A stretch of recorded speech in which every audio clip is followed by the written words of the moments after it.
Welcome to the Planet B podcast, where truth, transformation, and faith converge. Join us as we flip the script on ecological despair, guided by Dr. Sailesh Rao's vision for a compassionate, rewilded vegan world. Let's begin the journey to the greatest transformation in human history.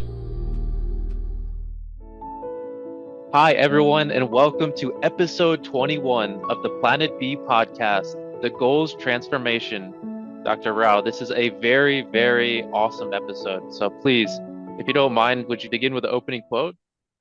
Yeah, it's a quote from Dr. Stephen Kaufman. He said, "Meaningful reforms are not possible until goals change." A goal of a system is what everyone is working towards accomplishing. And if the goals are misaligned with nature, then you're going to create a system that goes against nature. All right. So I started off with the Sustainable Development Goals of the UN. And any system is designed to meet certain goals. In fact, by definition, a system is an organized framework for accomplishing an objective.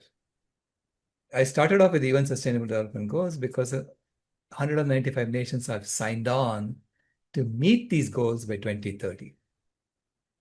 And when you look at the list of goals, they're all good goals. I said, hey, I would love to meet these goals.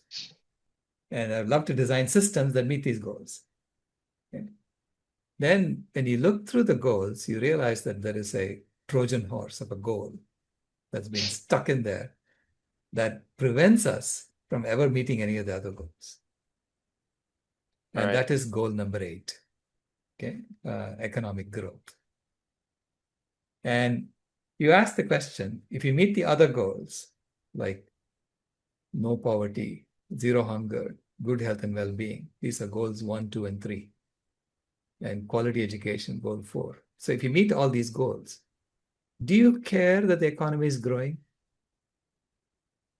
No. Nobody cares, right? You met the goals. Those are the real goals that you were supposed to meet. Right. Okay? If you meet these goals, nobody cares that this economy is growing. So why is that goal there? It was snuck in there so that everybody is pretending to meet all the goals by just growing the economy. That's the game we are playing. Okay? We're all looking under that light, the street light, for the key. And so that goal is put in there to deceive us. So deception is built into the system, right? So I say, if you really want to meet these goals, the Sustainable Development Goals, if you're serious adults who are actually working to meet goals honestly, you have to drop goal number 8, number 1. Right. So that's part of the goals transformation. So meaningful reforms are not possible until goals change. The Sustainable Development Goals have been worked on for the last 10 years, and they're nowhere near eradicating hunger. Okay? Nowhere near eradicating poverty. Why? Because we have not been serious about it yet. So I say drop goal number 8 and replace it with goal number 18, which is Beyond Cruelty Foundation's goal number 18, which is zero animal exploitation. When you put that goal in there, suddenly all the other goals become easier to meet. Like the Beyond Cruelty Foundation website on SDG 18 has details on how adopting SDG 18 makes SDG 1 easier to meet, SDG 2 easier to meet, and so on. Down the line, they show you how it impacts every one of the other SDGs and make them all easier to meet. Now, that's a goal that we need to include. So that creates a vegan world, right? Because it's zero animal exploitation. That becomes now a new goal set that can be met by 2030 honestly. So instead of deception, it's about honesty. So I'm transforming, the goals to be in alignment with the values that we discussed in the last chapter. Right. So no more deception, honesty. And if you want to meet all the goals, talk to us engineers who know how to build projects, how to create projects that meet goals. This is our job. This is what we normally do. So, first of all, go to any nation that has already signed on to the Sustainable Development Goals and ask them, where is your engineering team for meeting Sustainable Development Goals? How serious are you at meeting the Sustainable Development Goals? Are you running a con job? Is this a scam, to con people into thinking that our leaders are working on solving all these problems, when in reality they are not? I'm just asking for honesty and some seriousness in addressing a planetary scale problem when you are in danger of losing an entire living planet because we are not honest about solving the problem. Right. Right? At the beginning of the chapter, you say that you start with foundational myth on planet A: human well-being necessitates endless economic growth, which Correct. we just discussed. And then you follow it up with foundational truth on planet B: human well-being necessitates a sense of purpose larger than ourselves. Correct. When you're part of a larger project, then everyone feels whole because they're part of something much bigger than themselves. That sense of purpose larger than ourselves is important for every human being to have that sense of belonging because we are a social animal. We're not loners. We all want to be part of something much larger. Yeah. So I'd say that's what this meeting the Sustainable Development Goals gives us, because you're meeting the Sustainable Development Goals and simultaneously reducing the planetary boundary transgressions. So you're bringing the planet's life support systems back to health. So it's as you meet the goals, which are mostly about human beings, about our society and creating well-being for us. You create well-being for animals, you create well-being for the planet. Right. So we go through one by one the Sustainable Development Goals, and I say most of the goals I will retain them. There's nothing wrong with them. Like no Right. poverty, right? You say SDG number 1, end poverty in all its forms everywhere. Who would argue Yeah. against that? This is, it's a goal that everyone wants. Right. And we can easily meet it.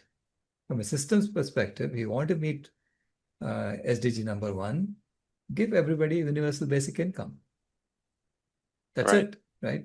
It's done. The basic needs are met.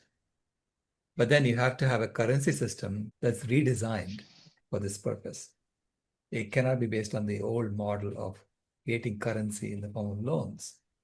So UBI, and then you have to meet the foundational needs of human beings, food, clothing, and shelter, so that everyone feels secure. Yeah. That is eradicating poverty. Right. And then programs like food healers are very easily achievable to help accomplish a mission like that.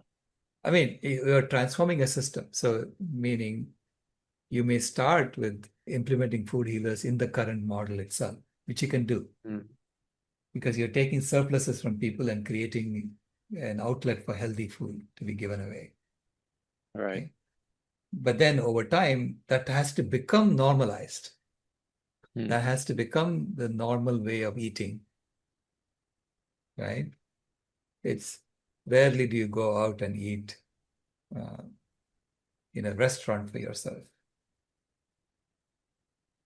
Right. Yeah. And this also leads to, so SDG number 1 is no poverty. So we discussed that a little bit. SDG, which stands for Sustainable Development Goal number 2, is zero hunger. Correct. Yeah. So end hunger, end food scarcity, and achieve food security and improve nutrition and promote sustainable agriculture. That's what the official definition is. And I claim this is one of the easiest goals to meet from a systems engineering perspective because we have all the food we need to meet these goals, except if they are all being misallocated, misaligned. It's being sent to the animals instead of human beings, and there's tremendous waste in the system because the system is all designed to make sure that the most exotic food is available to the richest person at any given time. Right. And so you see, high-end restaurants with lots and lots of menu items, and which means they have lots and lots of raw ingredients waiting just in case someone orders it, Mm-hmm. right?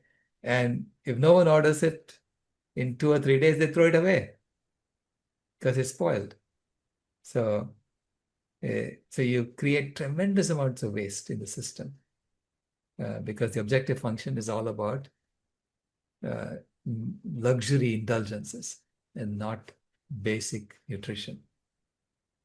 So Dr. Rao, how much food gets wasted in this Planet A system from the grocery stores, from our own pantries, from the restaurants? How much food is getting wasted currently? well, the global average is about 1/3. That's incredible. Yeah, 1/3 of the food is being wasted, and 1/10 of human beings are going hungry. So do the math. There's it. That's it right there. It's very That's it. simple. Yeah. So you can clearly meet everyone's needs right there, right? Just by changing the objective function of the system. Right. So if no hunger, zero hunger is a true objective function, not luxury indulgences, you can meet it easily. The stats prove the solution so easily. But I'm not saying you can do it in the current model directly. You have to create systems around this. Yeah. But that Right. requires, changing the goals of the system, right? The goals transformation is important. If the goal is luxury indulgences, you get the system that you have today. Mm-hmm. If the goal is universal nutrition, you can create a system for that. All right. If the goal is universal nutrition first, and then luxury indulgences second, we can also meet that, right? Right. Yeah. So that's the food healer step. It's saying, I don't mind you going to 5-star restaurants and eating, but make sure that everybody's fed basic nutrition. Mm. Yeah, it's your responsibility. If you have a surplus, if you got lots and lots of money sitting in your bank, right? You have a surplus and you're storing it for a rainy day. What is this rainy day you're talking about? Right? The planet is dying around you. What are you deploying it for? Right.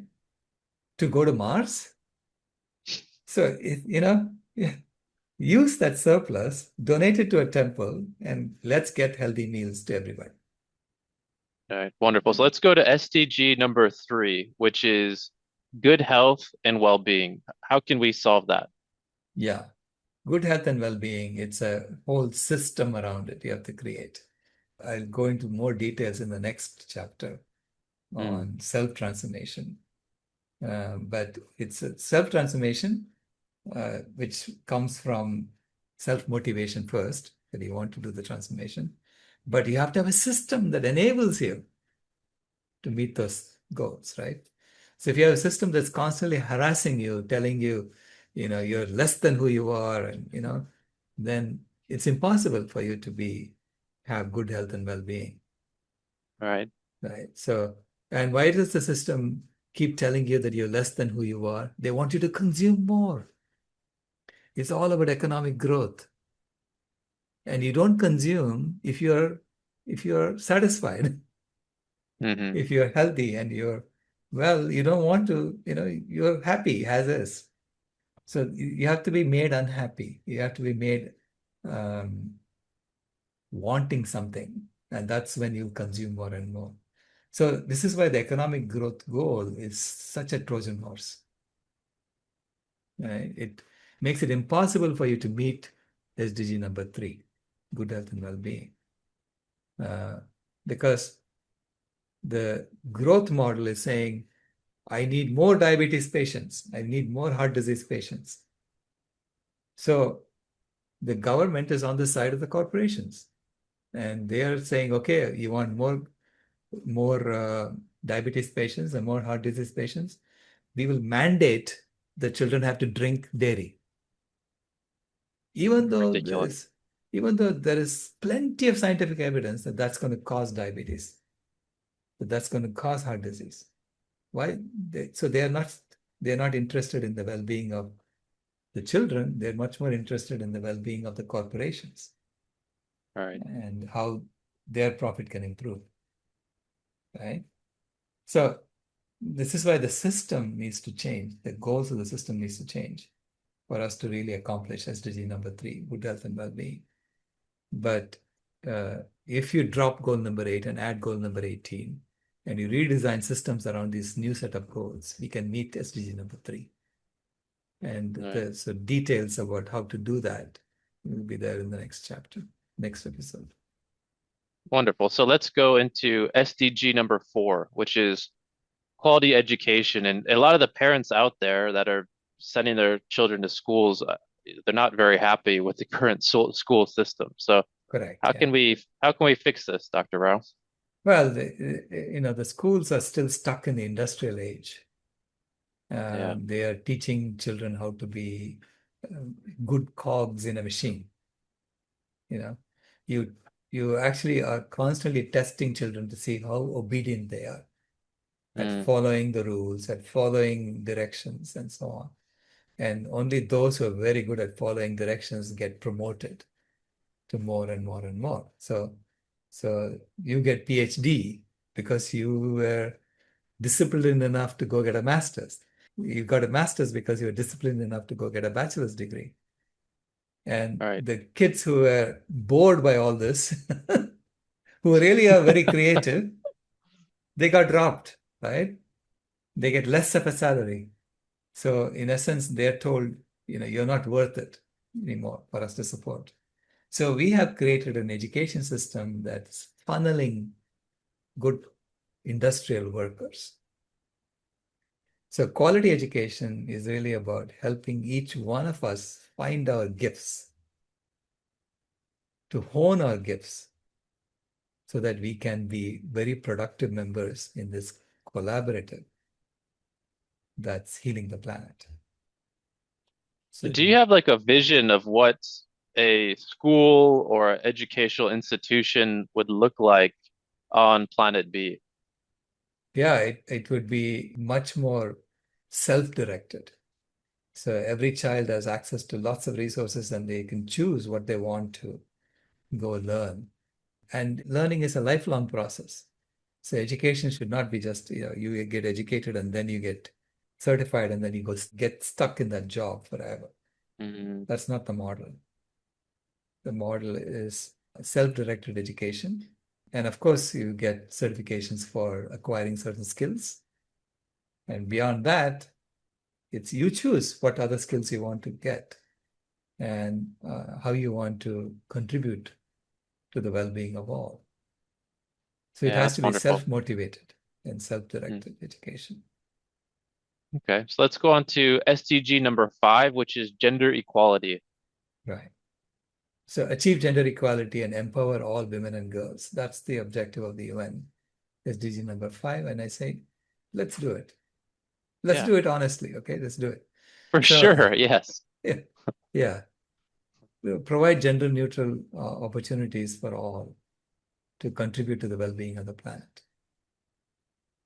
So ultimately, the goal is the well-being of the planet, the well-being of all. Within that, everyone finds their role. It's kind of interesting because if we want gender equality, we need equality. So if we're exploiting animals, we're already creating a system that is creating the inequality. Correct, yeah.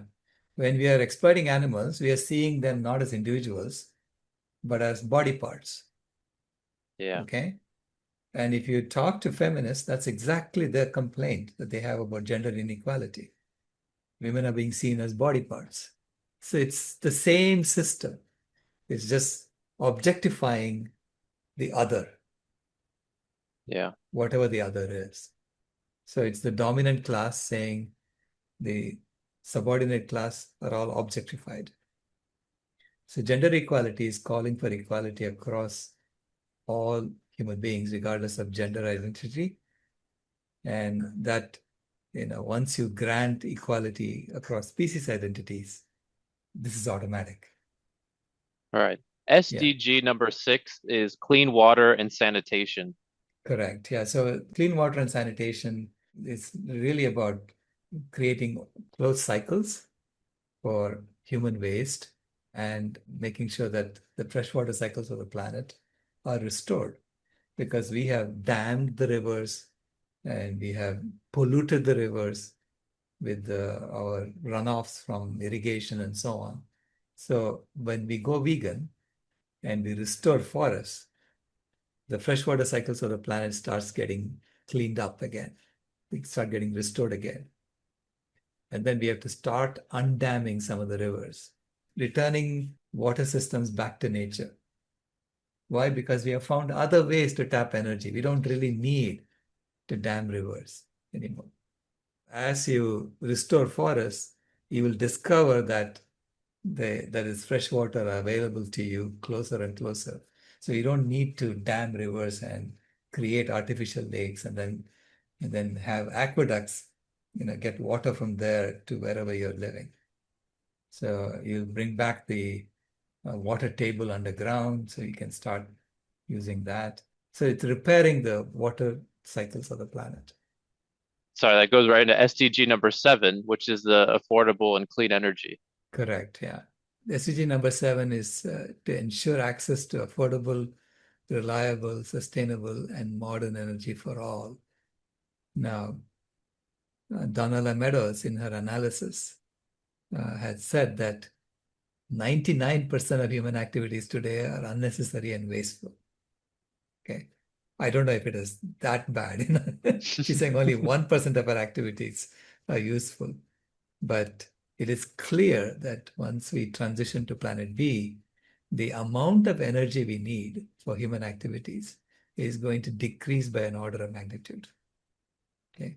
And that energy can be supplied very easily by renewable energy and batteries for storing energy and making it available all day round, because it's not such a big energy need. Okay? The amount of energy we waste is incredible, because we are constantly trying to grow the economy. We're Right. constantly manufacturing more and more wants unnecessarily. Yep. So when we no longer have to do that and we are tapping into the Earth's energy sources for what we really need, we will discover that it automatically shrinks the energy infrastructure that we need. It makes an incredible amount of sense. So SDG number 8, I think we've covered this and we'll continue to cover this, but zero animal exploitation. Yeah, that's SDG number 18. And so drop SDG number 8 and replace it with SDG number 18. Right. That ensures that all animals, including humans, are not exploited for human purposes, as technology has rendered obsolete the necessity for animal use. We don't need to use animals for any purpose whatsoever. So SDG number 9 is industry, innovation, and infrastructure. Right, yeah. Build resilient infrastructure, promote inclusive and sustainable industrialization, and foster innovation. That's the official definition in the UN. And basically, it is to restore and stabilize the life support systems of the planet. Whatever industries we need to accomplish that objective, we need to foster those. And anything that was for luxury indulgences will slowly come into disuse, because you don't need that anymore. Yeah. I mean, in planet B, we will have what we need, so we wouldn't want so much as well. Yeah, absolutely. Absolutely. Now, and once we change our values, core values transformation, and we also heal ourselves, the self-transformation happens. A lot of this economy that has grown to be that big, that's causing such a huge impact on the planet, will automatically shrink because you don't need so much. Wonderful. So SDG number 10 is reduce inequalities. Right. Reduce inequalities within and among communities, so which is making sure that every community has access to the adequate resources. When you think of an engineering project, this is one of the first things that we normally do, is making sure that every team member feels like they have everything they need, that they feel like they are treated fairly. Mm. Okay. Otherwise, the team won't function well. All right. So if you want humanity to function well, to create this life force that is restoring the planet, we have to have a system where everyone feels like they're treated fairly. I mean, any corporation you ask them, any engineering team that they have formed that has been successful had this characteristic in them. Mm. SDG number 11 is sustainable cities and communities. Make cities and human settlements inclusive, safe, resilient, and sustainable. Now, why are there cities today? Today, the overall objective is people congregate in cities to pool resources together, pool their intellectual abilities together to figure out how best to extract from the planet. We will still congregate in the climate healing phase, but we are congregating together to figure out how to restore the planet, not how to extract from the planet. So I don't think you need such big cities anymore. There'll be more people spread out because you're restoring locally the ecosystems of the planet. And you have to monitor the life support systems of the planet and make sure that they're all going in the right direction. So I think cities will kind of morph on their own because you won't need to figure out how to make things bigger and bigger and bigger, which is what we are doing Right. today. Yeah. So SDG number 12 is responsible consumption and production. Correct. Yeah. Which comes automatically once you change the values and you change the system to meet those values. So ensure sustainable consumption and production patterns. There is a lot of re-education that needs to happen for that. For instance, I'm speaking to chemical engineers, telling them, look, we've had an era for the last 100 years or so where you are allowed to cook up any chemical you want and put it out there because we assumed that the earth was an infinite source for resources and infinite sink for waste. That's what the education system was based on. And now we know that we are pouring 220 billion tons of toxic chemicals into the environment every year. That's the equivalent of 30 elephants per person per year. And the earth cannot sustain that. So this is one of the planetary boundary transgressions that is high risk of destabilizing the life support systems of the planet, which means you have to have a responsible design of systems that minimize the production of toxic chemicals that can be poured into the environment. And corporations have to be made to pay for it. If you pour something, you have to factor that into your costs. So this is how you have to try and minimize the amount of chemical pollution that we pour into the environment. So that's responsible consumption and production. The next three kind of go together, so I'll just list them all. So SDG number 13 is climate action. SDG number 14 is life below water. And SDG number 15 is life on land. Correct. And it turns out that climate action that resolves climate change, that heals the climate, will also restore life below water and restore life on land, because you have to first eliminate animal agriculture. So that's the first step that we need to do in climate action. That has to be done urgently, and then the fossil fuel use can be reduced in a nuanced fashion. That's how you deal with the Faustian bargain of fossil fuels. So this is why these three goals are all connected together. So take urgent action to combat climate change and its impacts, simultaneously conserve and restore the oceans, rivers, and marine life, and then conserve and restore native ecosystems, combat desertification, halt and reverse land degradation, halt and reverse biodiversity loss. So all of these are together as one. So SDG number 16 is peace, justice, and strong institutions. Right. So peace, justice, and strong institutions, not peace at the barrel of a gun.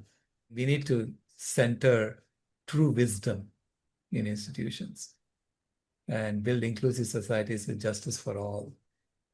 So it has to be also multi-species justice in the institutions. So you have to rethink our entire judicial systems. Okay? Because currently our judicial systems, our governance systems are all based on rights and enforcing rights. Okay? So you assert a right, and then the role of the government and governance is to ensure that that right is protected. I think the emphasis should change towards fulfilling responsibilities, not acquiring rights. Because we are giving rights to each other, and then we are saying, okay, the animals don't have rights, or they have some rights, but not all rights. No, Right. you have a responsibility to the rest of life that we are trying to fulfill. So that's our overall objective. Within that, you say, how do you fulfill those responsibilities? How do you manage that? And so the true purpose of governance is to protect and cultivate the health and vitality of the planet and all Mm. its inhabitants for generations to come. Okay? That's what Dr. Shelley Ostroff said, the true purpose of governance. And I'm saying that is absolutely right. And to meet that, your governance should be about fulfilling responsibilities, not about asserting rights. Correct. Yeah. Final one, SDG number 17 is partnership for the goals. Yeah, strengthen the partnership across all boundaries, whether it's between, with indigenous communities or with different nations, or different species. Strengthen partnerships Yeah. for meeting these goals. And think of it as a joint project with all the animals of the world. Okay? Restoring the planet. It's a joint project with all of them, not just human beings. I mean, we are the ones who destroyed a lot of it. And so we have a responsibility now to repair it. But they are helping us. You have to see Yeah. how to bring them back so that they can help us. So that's the kind of partnership, multi-species partnership that I want to talk about in SDG number 17. So all Right. the SDGs are valid, okay, except for goal number 8, with slight modifications in the interpretation. So I say, let's meet the SDGs because you all signed to meet it. Okay, all of them signed it. And I'm just coming along saying, is there anyone here who's serious about what they signed? And I'm here to help you if you're serious about it. Yeah. Because we can form an engineering team to meet the SDGs, and we can do it formally, professionally, because engineers know how to meet objectives. Right. Right. Maybe this is a little bit of a challenge, but Mm. something interesting, I think. So if someone who's watching this podcast is speaking to someone and this person that they're speaking to is really about these sustainable development goals, how Mhm. can we communicate to them in one or two sentences how ending animal exploitation would fix all sustainable development goals? Ending animal exploitation will put us in the right framework for fixing all the sustainable development goals. It won't automatically do it, but it will give you the opportunity to meet all the goals. But without doing that, you'll be stuck in the old model, and you cannot possibly meet any of the goals. So there is a lack of seriousness when you say you're going to meet all the goals and simultaneously serve animal foods in conferences. Right. Yeah, Right. it shows a lack of seriousness. So I'm saying let us be serious about it, okay? The planet is dying in front of our eyes. Can we just get serious about solving the problem? And if you are, contact me and I'm happy to help. And I have lots of systems engineers, lots of other engineers who are willing to help. Okay. If there is a serious project for doing this. Wonderful. Yeah. Just like what happened, I used the analogy of the Delhi metro versus the Kolkata metro. The Mm. Kolkata metro was a mess. It was basically only, I think even today it has only two lines, one going north-south, one going east-west. But the Delhi metro is now bigger than the London Underground in extent. It carries 50% more people than the London Underground. And everything works like a charm. And it was started in 1990s. And how did that happen so quickly? Because the engineers were allowed to do the project, Right. okay, without interference.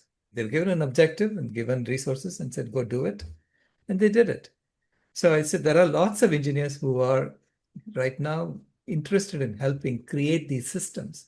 These are all systems that need to be designed and implemented, and has to be done with engineering integrity. All right. Awesome. So as we wrap up chapter 21, the goals transformation, is there any final message you'd like to share with our audience? I'm looking forward to implementing these goals seriously. Okay? And I'm looking forward to the day when the world gets serious about this, as opposed to just, pretending to do it. Right. And I think it's interesting too that if anyone is in communication with people who are interested in fixing the sustainable development goals, that you have written extensively on this. So it would be a good step to get them in touch with you. Well, thank you so much, Dr. Rao. And we hope people will join us once again for our next episode, which will be chapter 22, the self-transformation. So thank you all for joining us today, and we look forward to seeing you again soon. Bye. This has been a podcast from Planet B, where we don't need to harm to thrive. If you haven't moved here yet, we thank you for visiting.